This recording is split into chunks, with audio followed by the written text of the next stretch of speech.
Orang harus paham ini. Assalamualaikum warahmatullahi wabarakatuh. Warganet yang berbahagia, kita bersyukur hidup di Indonesia sebagai negara yang merdeka, sebagai tanah air kita. Mari cintai tanah air kita ini agar kita bisa melaksanakan perintah Allah dengan sebaik-baiknya.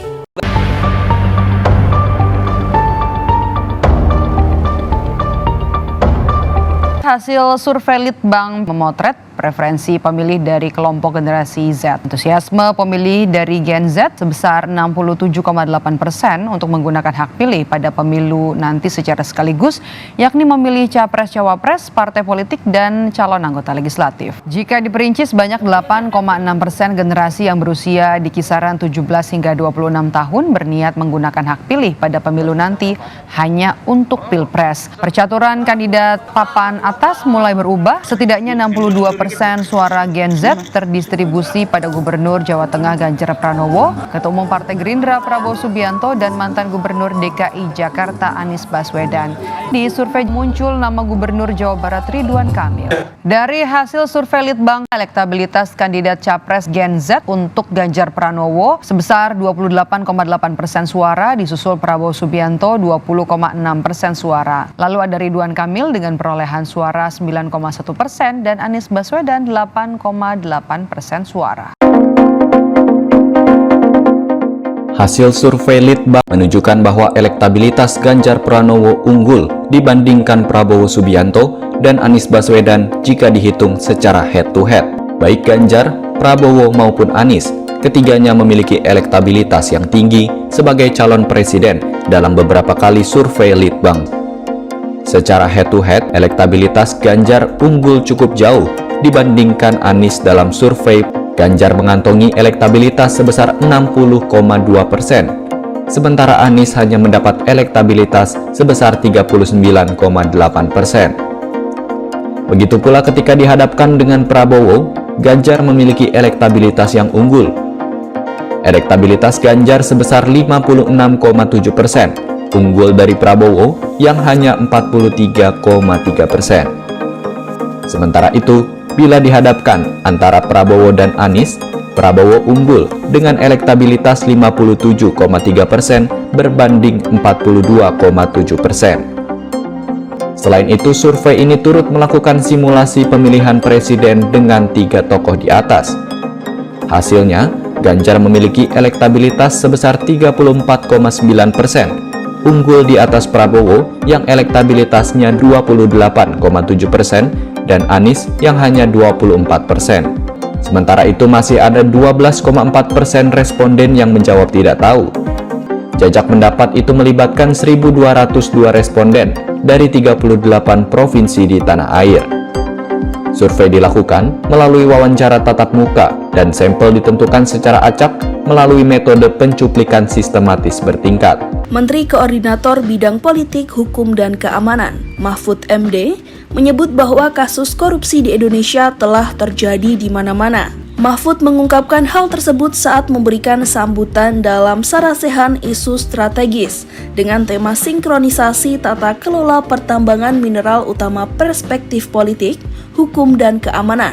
Itu yang saya ungkap kemarin ketika ribut-ribut mafia tambang, belum yang lain ya, sehingga saya katakan bahwa korupsi, saudara sekarang noleh kemana aja ada korupsi kok. Noleh nih ke hutan, ada korupsi di hutan. Noleh ke udara, kok ada pesawat udara, korupsi di Garuda. Ada asuransi, wah ada asuransi. Koperasi, korupsi. Semua ada korupsinya. Nah ini sebenarnya mengapa kita dulu melakukan reformasi.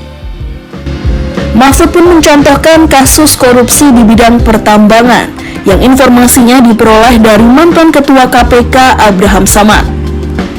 Mahfud mendengar bahwa ratusan kapal batubara yang akan melakukan ekspor sempat dicegah oleh mafia, namun Mahfud tidak menyebut siapa mafia tersebut. 2013-2014, jejak digitalnya nanti dicari aja di Google, pasti masih ada. Itu ada informasi dari Kepala PPATK waktu itu, Abraham Samad, yang mengatakan begini, kalau saja di dunia pertambangan ini kita bisa menghapus celah-celah korupsi, maka setiap kepala orang Indonesia itu setiap bulan akan mendapat uang 20 juta rupiah tanpa kerja apapun. Setiap tuh anak kecil dan sebagainya, 20 juta setiap bulan gratis dari negara. Dan itu diliput oleh semua media. Oleh sebab itu jejak digitalnya masih ada. Saudara bayangkan betapa besar korupsi dunia pertambangan ini sejak saat itu dan sejak sebelumnya, mengapa kita melakukan reformasi. Selain terkait korupsi, dalam kesempatan tersebut Mahfud juga menyebut beberapa harapannya terkait masifnya pertambangan yang belum sesuai dengan ketentuan perundang-undangan yang dirasa dapat mengakibatkan penurunan kualitas lingkungan hidup. Sebuah pernyataan saya bahwa di era reformasi ini korupsi semakin meluas. Itu pernyataan saya pada tahun 2017, jauh sebelum saya jadi menteri. Itu viral lagi. Orang yang iseng tanya, apakah Pak Mahfud sesudah menjadi pejabat mau meralat pernyataan ini? Apa tidak malu ada di era seperti sekarang? Katanya korupsi sekarang makin luas, lebih meluas di zaman Orde Baru.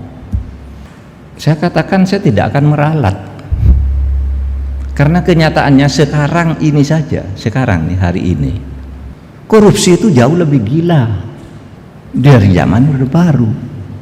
Saya tidak akan semakin besar atau apa jumlahnya, meluas. Mari kita lihat. Orang harus paham ini, agar tidak selalu menyalahkan pemerintah ini kok diem aja gitu. Pemerintah tuh goblok. Kok BLBI dibiarkan berjalan sampai begitu lama, 20 tahun. Ya saya bilang Pak Jokowi baru jadi presiden 6 tahun, saya baru jadi menteri 1 tahun. Kalau 20 tahun berarti 16 tahun sebelumnya tuh bukan urusan kita. Kita justru diwarisi limbah yang harus diselesaikan seperti itu. BLBI itu Pak, tahun 2004 itu diselesaikan dengan release and discharge. 2002 dikeluarkan aturannya. Ada orang ngaku punya utang, ya saya punya utang sekian ke negara karena dulu bank saya mau mati dikasih uang. Ngaku utang, sudah dicatat. Tiba-tiba ada yang protes, oh itu proses pengeluarannya SKL, surat keterangan lunas itu ada KKN-nya, ada korupsinya. Karena ada korupsinya masuk ke pengadilan. Samsul Nur Salim itu dia hutangnya itu kepada negara tuh 4,7 sampai 4,8 triliun. Dia ngasih barang-barang tambak dan macam-macam, itu nilainya hanya 1,1 berdasar penilaian, dan sudah dilelang harganya segitu. Ada yang lapor ini ada korupsinya, dicari korupsinya sampai masuk ke pengadilan. Betul korupsi kata hakim pengadilan negeri. Naik banding dia, betul korupsi kata hakim pengadilan tinggi, tapi begitu sampai di Mahkamah Agung bebas.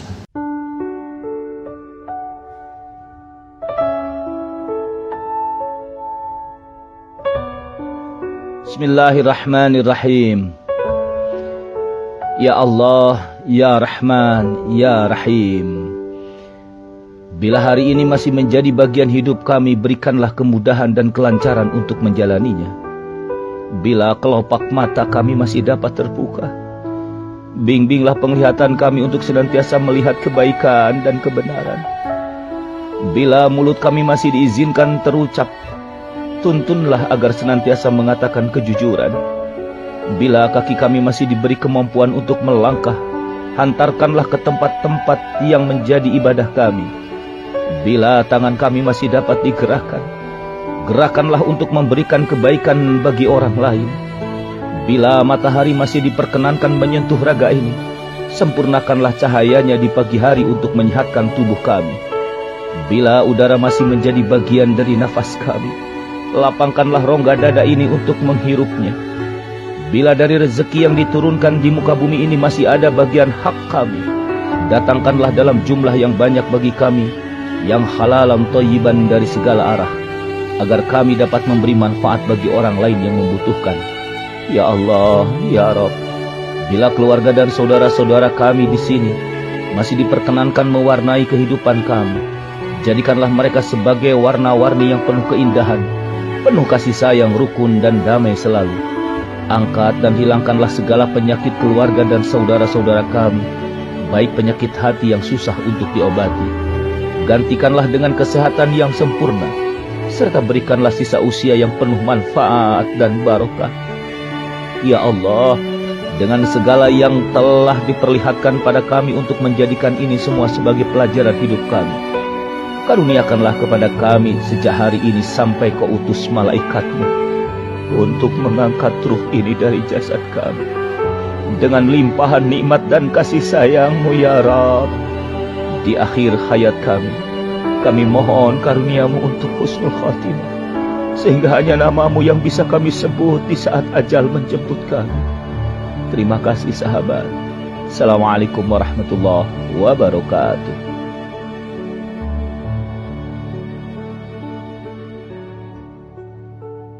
Semoga Allah senantiasa menuntun kita di jalan yang diridhoinya. Aku qouli hadza, astaghfirullah li wa lakum. Wassalamualaikum warahmatullahi wabarakatuh.